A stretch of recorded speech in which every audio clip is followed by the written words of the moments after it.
बिस्मिल्लाहिर्रहमानिर्रहीम। अस्सलाम वालेकुम। 9th क्लास के मैथ का लेक्चर है। एक्सरसाइज 9.4 है।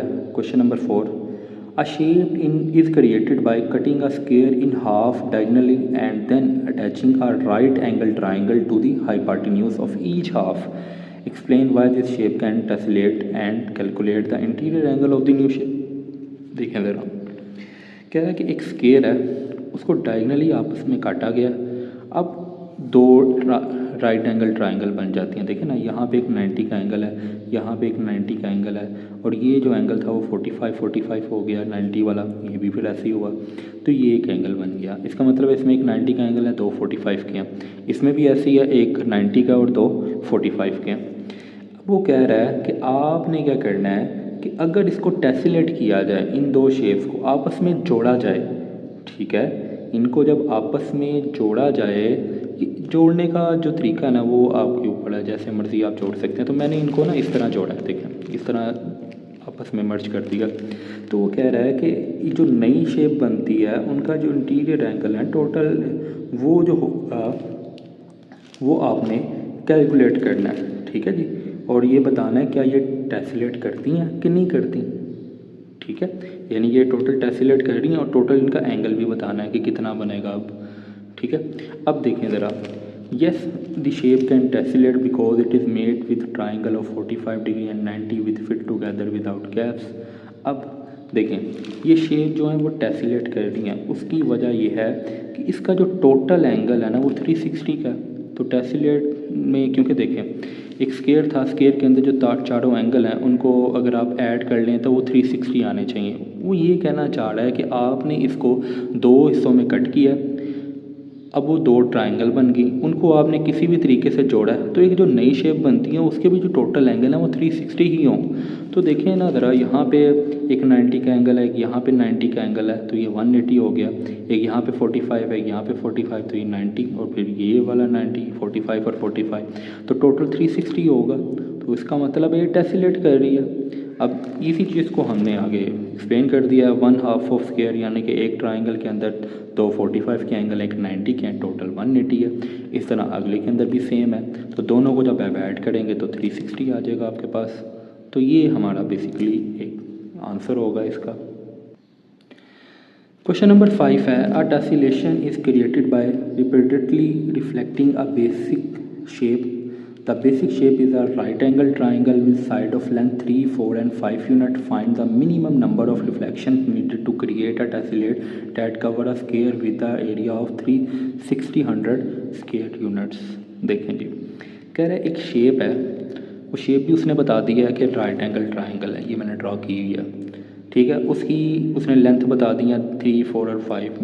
तो देखें ज़रा, राइट ट्राइंगल है तो इसमें जो सबसे बड़ी जो साइड होगी वो हाइपोटेन्यूज होगी, तो वो हमने रख लिया हाइपोटेन्यूज, ठीक है ना।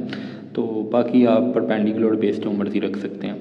वो कह रहा है कि अब कितनी हमें ये इस तरह की शेप्स चाहिए होंगी कि वो जो है 3600 स्क्वायर एरिया, एक आपके पास एक एरिया है 3600 स्क्वायर यूनिट का, उसको कवर करने के लिए कितनी इस तरह की शेप्स चाहिए होंगी, ठीक है जी।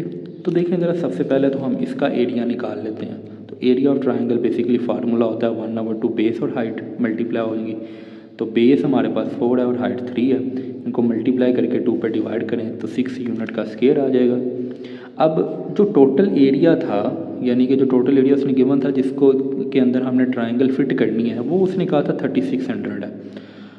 तो देखें जो हमारा एरिया एक ट्राइंगल का आया उसको, यानी कि जो टोटल एरिया था उस पर डिवाइड कर देंगे, ठीक है। यानी 3600 को एक ट्राइंगल के एरिया पे डिवाइड करेंगे तो आपके पास 600 आ जाएगा। यानी कि हमें 600 ट्राइंगल चाहिए उस एरिया के अंदर फिट करने के लिए, ठीक है जी। तो ये हमारा क्वेश्चन नंबर 5 है। क्वेश्चन नंबर 6 है, a tessellation is created using regular hexagon. Each hexagon has a side length of 5 cm. Find the total area of the tessellation of it consists of 25 hexagon and total perimeter of the outer edge of the tessellation assuming it's a perfect hexagon। देखें ज़रा, कह रहा है कि आपके पास एक hexagon है, ठीक है, जिसकी एक लेंथ जो है वो 5 सेंटीमीटर की है, ठीक है जी। आपने क्या करना है, find the total area of tessellation of it consist of 25 hexagon, यानी कि 25 हेक्सागोन है हमारे पास अब, तो वो टोटल एरिया फिर कितना हो जाएगा उनका। सवाल समझें कि एक हेक्सागोन है जिसकी एक साइड है 5 सेंटीमीटर, ठीक है। अब हेक्सागोन की बाकी साइडें भी 5 सेंटीमीटर की ही होंगी। अब वो ये कह रहा है कि अब हमारे पास 25 हेक्सागोन है, आपने बताना है टोटल 25 हेक्सागोन का कितना एरिया बनेगा।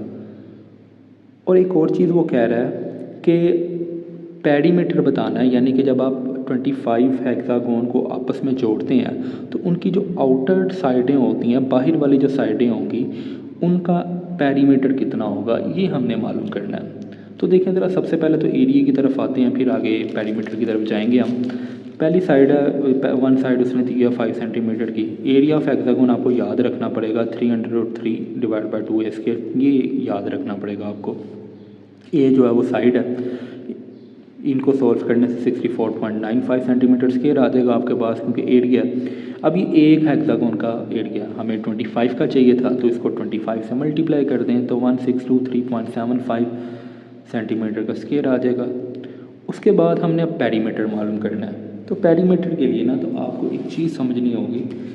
देखें ज़रा, ये बुक के ऊपर आपको ये चीज़ नज़र आएगी, ये बिल्कुल ये है। अब ये आपके पास एक हेक्सागोन है, ठीक है। अब इस तरह हमने हेक्सागोन को आपस में जोड़ना है 25 को। इनकी जो आउटर साइड हैं, जैसे 1 2 3 4 5 6 7 8 9 10 11 12 13 14 15 16 17 18 19 20, अब इसमें वैसे कम है, लेकिन आप जब 25 को जोड़ेंगे ना तो टोटल ये ना 38 बनेंगी, ठीक है जी। तो वो मैंने लिख ली है यहाँ पे, देखें ज़रा, टोटल आउटर साइड है 38, तो एक साइड कितने की थी, 5 सेंटीमीटर की। बेसिकली पेरीमीटर क्या होता है, बाहर वाला एरिया होता है किसी भी शेप का, बाहर वाला एरिया, आउटर एज। तो 5 से इसको मल्टीप्लाई कर दें, 190 सेंटीमीटर आ जाएगा आपके पास, ठीक है जी। तो ये हमारा आज का लेक्चर था। उम्मीद है आज का लेक्चर आपको समझ आया होगा। अल्लाह हाफिज़।